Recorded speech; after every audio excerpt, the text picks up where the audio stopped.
The new society created after the Industrial Revolution was really unequal. The industrial workers, lived and worked under very hard living conditions, but very soon they started organizing themselves to improve their way of living. The labor movement was formed by the groups of workers organized to pressure factory owners and governments. There were different ways of pressuring. Lootism.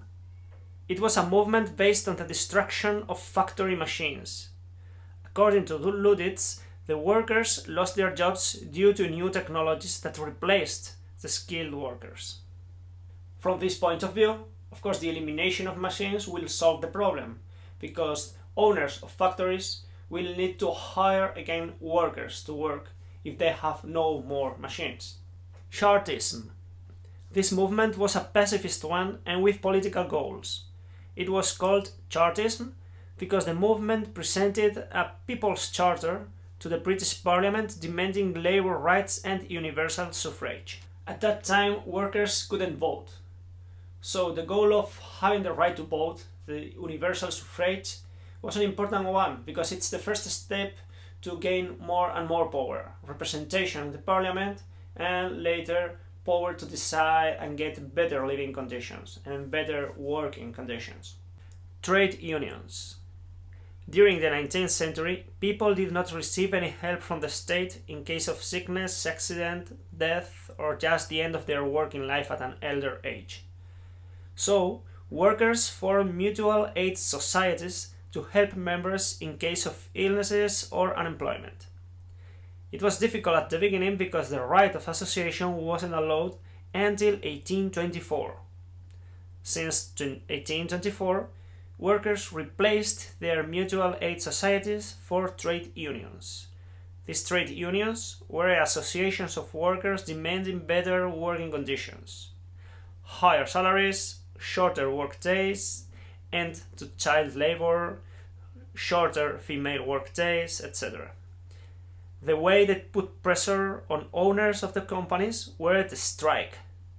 Workers refused to work until certain demands were met.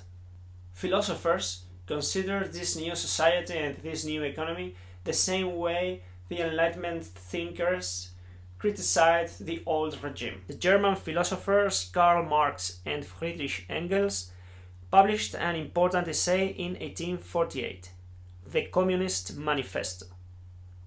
According to this work, society was divided between oppressors and oppressed, and it existed a class struggle between them. Before the Industrial Revolution, oppressors were the nobility and clergy because they owned the means of production. After the Industrial Revolution, the bourgeoisie is the new oppressor class.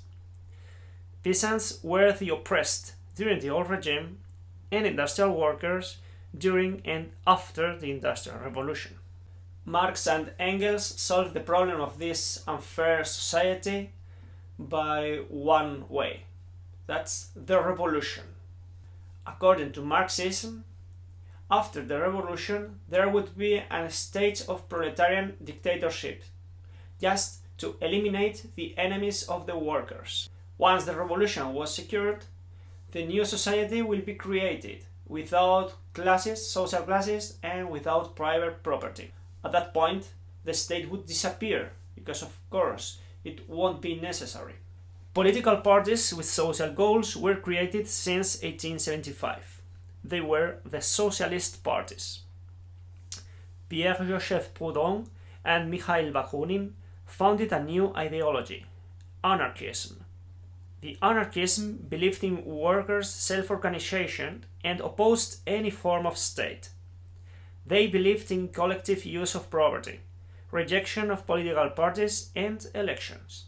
But they shared with communists the way of achieving their goals. That's the revolution. Labor organizations tried to unify an international way of working. So they created the first International Workingmen's Association in 1864.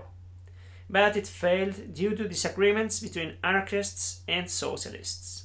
25 years later, socialists created the Socialist International to coordinate Marxist labor organizations.